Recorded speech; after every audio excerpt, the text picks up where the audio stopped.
From the South Shore of Lake Erie, this is Great Lakes True Crime. I'm your host, Steve. Thanks for joining us. This episode takes us to Buffalo, New York, which is at the western end of New York State and the eastern end of Lake Erie at the headwaters of the Niagara River. Buffalo is actually the second largest city in the state of New York. It's the home of Buffalo Wings, and it's also the home of the Buffalo Sabres and Buffalo Bills professional sports teams. It's about 50 miles southeast of Toronto, and we're actually in the Buffalo suburb of North Tonawanda. This is a suburb of about 32,000 people right along the Niagara River. Real nice suburb there outside Buffalo. We're focusing on Mandy Steingasser, who was a fun-loving 17-year-old girl with a dazzling smile and a wide circle of friends at North Tonawanda High School. She was pretty, outgoing, basically a quintessential American high school girl in the early 1990s. Mandy was said to have loved animals. She loved her family. She loved classic rock bands like Led Zeppelin, and she loved to party like a lot of 17-year-olds. She made a few mistakes in judgment, but who hasn't? I know I did back in the day.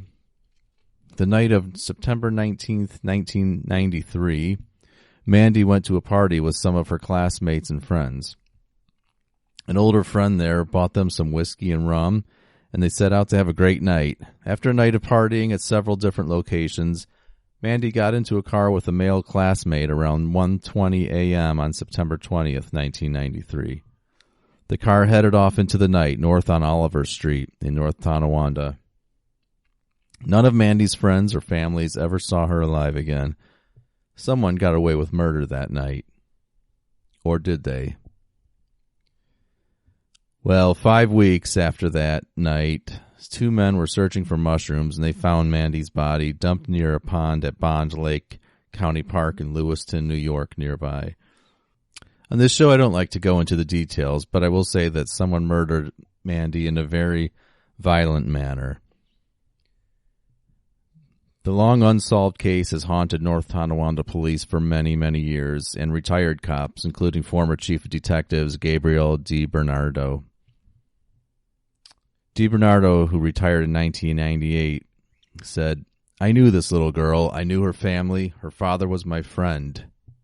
Every single night, after I pray for my own family, I pray for Mandy. I feel like I let her down. I let her family down." Almost from the beginning of the investigation, DiBernardo and other detectives were convinced that they knew who killed Mandy, that teenage male classmate who picked her up in his car. We'll call him Suspect X, as we don't like to name names of people who are merely suspects on this show. He says Mandy got out of his car very quickly, but police have long suspected that he brought her to a Lover's Lane area of Bond Lake Park. Could he have perhaps put the moves on her and reacted angrily when she rebuffed him? That certainly seems plausible to me. Now in his 40s, the actions of Suspect X on the night of Mandy's disappearance have been investigated all these years. In fact, through the 25 years since Mandy's disappearance, police still possess the car he was driving, which belonged to one of his relatives, as evidence in a homicide investigation. They've never given that car back after 25 years. Suspect X, of course, has always vehemently denied any involvement in the killing. Again, he told police and a Buffalo News reporter that soon after Mandy got into his car, she changed her mind about going with him and asked to be dropped off. He said he let her out of his car at another location on Oliver Street, near a church about 4 blocks from where he picked her up. He says he has no idea where she went after that. Now, why she would want to be dropped off 4 blocks away at a place that wasn't her home doesn't seem to make a lot of sense to me, and I suspect it doesn't to police either. I don't want them to stop investigating, Suspect X has said. I want them to find out who did this, but it wasn't me. As long as they keep looking at me as the suspect, they're never going to find out who did it, because it wasn't me. He still lives in the Buffalo area and now has a family of his own. He went on to say, "Was I a screw-up back in the day? Yes, I was. But I never did anything on this order. I have a beautiful wife and young kids of my own. I have a good job. These investigations all these years, I've been through pure hell over this." Suspect X explains the toll the suspicions surrounding him have taken on his life. He alleges that shortly after Mandy was killed, someone fired shots outside his home. He believes it was an attempt to scare him. He also said that one night in 1999, he was out drinking in a North Tonawanda bar when a friend of the Steingassers called him a murderer and started a fistfight with him. He said people occasionally post threatening or insulting remarks on his Facebook page. So why would he be a suspect? Well, aside from the fishy story he's told about dropping off Mandy that night, it turns out that Suspect X spent some time in prison in the late 1990s after he was convicted of stealing and burning a car. He served 2 years in prison for that 1996 third-degree arson conviction, and he later violated the terms of his probation twice. He actually didn't finish his sentence until 2004. Police also said that witnesses saw Suspect X washing his car at a coin-operated car wash around 2:15 a.m. that morning that Mandy got into his car, not long after police believed Mandy's body was dumped at a muddy location at Bond Lake.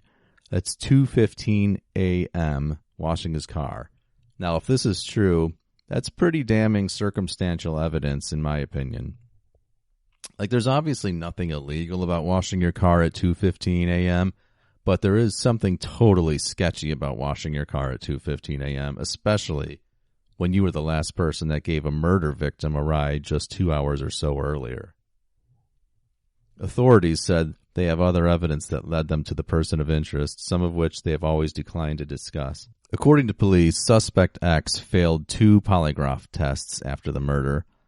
One was issued by the state police and another by the FBI. On one hand, that doesn't look good for the suspect, failing 2 polygraph tests. On the other hand, it's widely known that polygraph tests are not very reliable. In fact, I wonder why they're even still given. I know I'd never take one because I'd be so anxious in any interrogation, regardless of my innocence, that I'd be likely to fail myself. In fact, from what I've read, polygraph evidence is inadmissible in almost every state court in the country, except in New Mexico and in some cases in Alaska. Okay, so what about DNA evidence? So far, it looks like DNA that was collected at the scene hasn't provided any concrete evidence of who the killer was, but it also hasn't ruled out Mandy's former classmate or Suspect X, according to the Buffalo News. Police have recently been closely examining the actions of that classmate on the night of 1993. Niagara County recently got a new district attorney, Carolyn Wojtaszek, and she said that solving the murder would be one of her top priorities. She said she was going to start a new cold case bureau and that Mandy's case was the inspiration behind that decision. She's a mother of 3, lives in North Tonawanda, and wants this case solved. That comes as great news to DiBernardo. He said that he knew Mandy's father, Richard Steingasser, for more than 50 years, and he kept in touch with him after the murder. Mandy's father, Richard, died in 2015 at the age of 70. Mandy had no brothers or sisters. Her mother, Lorraine, is still alive, still in the same home where Mandy grew up. In 2003, 10 years after his daughter's death, Richard Steingasser told the Buffalo News he didn't know what to believe about the person of interest that we're calling Suspect X. But with all the new attention on this case and the new DA and maybe some new evidence, there was recently an arrest made for the murder of Mandy Steingasser. It was in April of this year. Was it Suspect X, the person who people have thought have done this for the 25 years since it happened? Well, I'll tell you right after my Netflix recommendation for this episode. My recommendation this week is Republic of Doyle. Now, if you're Canadian, you already know about Republic of Doyle. It was wildly popular on CBC up there. But if you're American, you likely haven't heard of it, but you should check it out while it's still on Netflix here. It was inspired by the Rockford Files. It's where I stole the word buys from when I say, thanks for listening, buys, at the end of this show. It's about a father-son detective team. It's sort of a little tongue-in-cheek, a little bit serious, a little bit comedy. But it's a nice, easy show to watch. I definitely recommend it. And now back to that arrest. I'm going to play a little clip for you from WBFO radio in Buffalo that'll talk about the arrest that was made back in April of this year. He returned home from work, and myself and the other detectives North Tonawanda Police Department executed a search warrant. North Tonawanda Police Chief Roger Zagolak announced that Tuesday evening, 43-year-old Joseph Belstadt was arrested without incident. He was arraigned on Wednesday on a second-degree murder charge. Belstadt is accused of killing Amanda Steingasser, who was 17 years old, after he allegedly offered her a ride home from a party in the early morning hours of September 19, 1993. Her body was found in Bond Lake Park in Niagara County a month later. Niagara County District Attorney Caroline Wojtaszek says this case has remained a priority since she took office. She'll lead the prosecution team personally. I will handle this case permanently, along with Second Assistant District Attorney Mary Jean Bowman and Assistant District Attorney John Grancelli. I will not make any further comment at this time. Wojtaszek deflected questions about whether DNA evidence may have been a breakthrough in the case. Among those hailing the arrest is Gabriel DiBernardo, who was chief of detectives for North Tonawanda Police when Steingasser disappeared. He admitted that even after his retirement in 1998, the case continued to haunt him. It was a long time ago, but it's still with me. And that case will always be living out until it's resolved. We haven't resolved it yet. We've taken a great step, but we're not there yet. And the indictment is a great step. But I want the conviction. And that's what I promised Richard, the father. Richard Steingasser passed away in 2015. DiBernardo plans to attend the trial, which, following a preliminary hearing in July, is tentatively scheduled to start in September. Belstadt faces life in prison if convicted. Michael Mroziak, WBFO News. So Joseph Belstadt was arrested for Mandy's death. Was that suspect X? Yes, of course it was. The guy was washing his car at 2:15 a.m. after giving her a ride home from the party. Come on, Joseph. He was arrested in April this year after returning home from work. He briefly locked himself in his car when the police arrived at his house, as if they weren't going to get him out. But he was otherwise taken into custody without incident. Belstadt pleaded not guilty in his arraignment, and his bail was set at $250,000 in a Niagara County court. Now, his original trial date was set for September 10th of this year, but was later rescheduled to begin on January 28th, 2019. Belstadt, now 43 years old, faces life in prison if convicted of the senseless, tragic murder of Mandy Steingasser. You've been listening to Great Lakes True Crime. If you like the show, please subscribe. It really helps us out. And also, please follow us on Facebook. Just search for Great Lakes True Crime. Before you go, though, I want to check out this trailer from an upcoming podcast that sounds very intriguing. I'm going to have to check it out myself.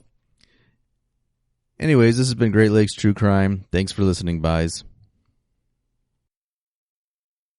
In 1990, newspaper reporter Scott Reeder found a 9-year-old girl's body abandoned in an Iowa school playground. I got to the school right when it was starting to get dark, and there was a police officer there, and the two of us walked over to where we could see a fire on the edge of the playground. We got about a foot from the flames and looked down and realized it was the body of a little girl that had been doused with gasoline and set on fire. The case has haunted him for 27 years. Did the police arrest and a jury convict the wrong person? In 2017, Scott Reeder and the national public radio affiliate WVIK launched the podcast Suspect Convictions to explore that question.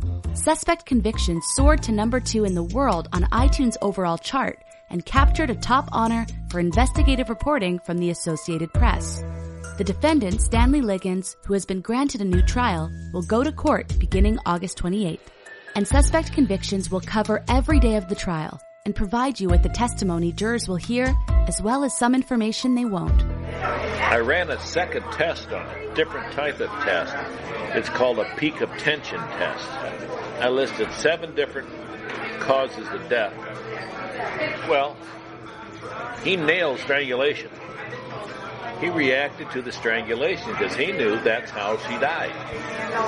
So then I went over and told him, that's the guy. Well, then I was a hero. Suspect Convictions is a podcast unlike any other. It asks the tough questions others fear to raise. They talk to witnesses. I was brought out of my cell and told I needed to testify, or else I'd be charged with accessory after the fact.